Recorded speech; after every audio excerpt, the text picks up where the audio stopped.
Hello दोस्तों, मैं महेंद्र राजपूत आपके अपने YouTube channel math bye Mahendra में आप सभी का तहे दिल से स्वागत करता हूं।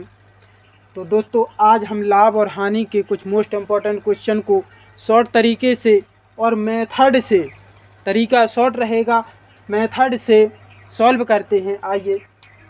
किसी वस्तु का मूल क्रय मूल्य उसके अंकित मूल्य का 80% है। 12% का बट्टा देने के बाद व्यापारी का लाभ प्रतिशत कितना होगा। दोस्तों, बट्टा होता है जो अभी तक जो क्वेश्चन नेक्स्ट पिछले टाइपों में पढ़ रहे थे वो क्या थे कि लाभ और हानि पर जो आधारित थे। तो लाभ और हानि तो हमारा हमेशा क्रय मूल्य पर क्या होता है, लाभ होता है या फिर हानि होती है। लेकिन बट्टा किस पर दिया जाता है, तो दोस्तों विशेष ध्यान देने वाली बात है कि बट्टा हमेशा अंकित मूल्य पर दिया जाता है। बट्टा हमेशा अंकित मूल्य पर दिया जाता है। बट्टा अर्थात डिस्काउंट, तो डिस्काउंट को अंकित मूल्य पर अर्थात प्रिंट रेट पर दिया जाता है। छूट किस पर दी जाती है, अंकित मूल्य पर। किसी वस्तु का क्रय मूल्य उसके अंकित मूल्य का 80% है। तो हम मान सकते हैं कि क्रय मूल्य अंकित मूल्य का, तो एक अंकित मूल्य मान लेंगे। किसी भी वस्तु के दोस्तों 3 मूल्य हो सकते हैं। एक होता है जो हमारा क्रय मूल्य, अंकित मूल्य और विक्रय मूल्य, 3 ही रेट हो सकते हैं। इसको कॉस्ट प्राइस, इसको प्रिंट रेट, और एक होता है विक्रय मूल्य। विक्रय मूल्य ये होता है हमारा सेलिंग प्राइस।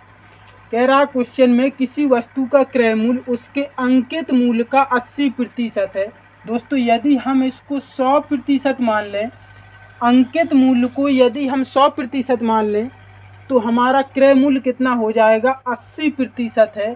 तो ये हमारा कितना हो जाएगा, 80 हो जाएगा।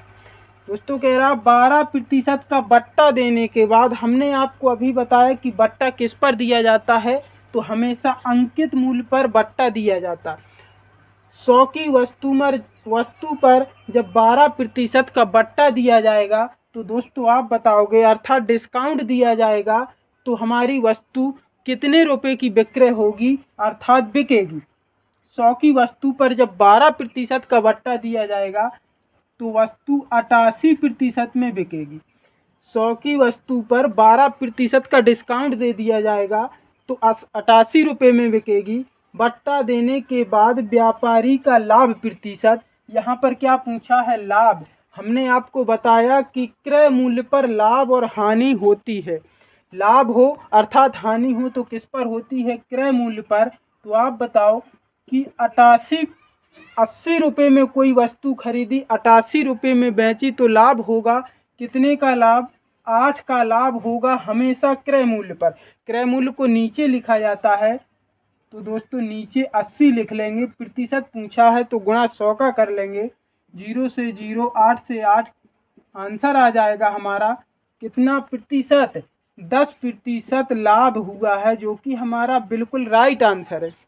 दोस्तों, नेक्स्ट क्वेश्चन है, कोई व्यापारी अपनी वस्तुओं के मूल्य उनके क्रय मूल्य से 20% अधिक अंकित करता है।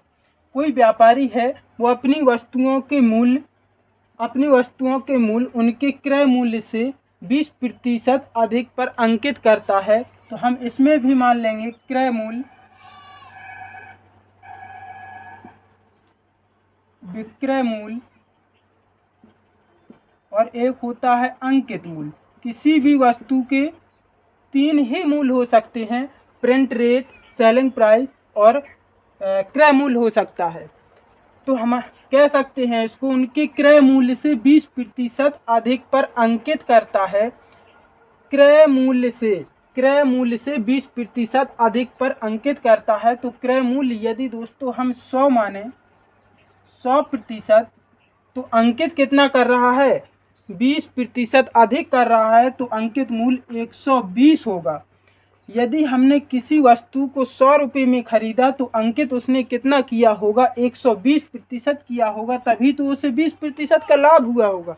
20% अधिक अंकित करता है तथा बेचने के समय 10% का बट्टा दे देता है तो उसका लाभ प्रतिशत कितना होगा। बट्टा दे रहा है, क्या दे रहा है, बट्टा। तो बट्टा किस पर होता है, हमेशा अंकित मूल्य पर होता है। तो 120 में 10% का बट्टा देगा, 120 में 10% का बट्टा देगा तो हमारी वस्तु कितने रुपए में बिकेगी। 120 का दोस्तों 10% निकालना हो तो किसी भी संख्या के एक अंक बाद दशमलव लगा लेते हैं, अर्थात इसका 10% कितना हो जाएगा, 12 हो जाएगा। तो इस पर 12 रुपये कम पर वस्तु को बेच रहा है, अर्थात हम कह सकते हैं जब इसमें 12 माइनस कर लेंगे तो 108 पर। तो 108 ये हमारा क्या है, विक्रय मूल्य है दोस्तों। हम उसने पूछा लाभ प्रतिशत कितना है, तो 100 की वस्तु 108 में बेची गई है। 100 रुपये में जो वस्तु खरीदी है वो 108 रुपये में बेची गई है, तो लाभ प्रतिशत कितना हुआ। तो आप सभी बोलोगे कि 8% का लाभ हुआ है।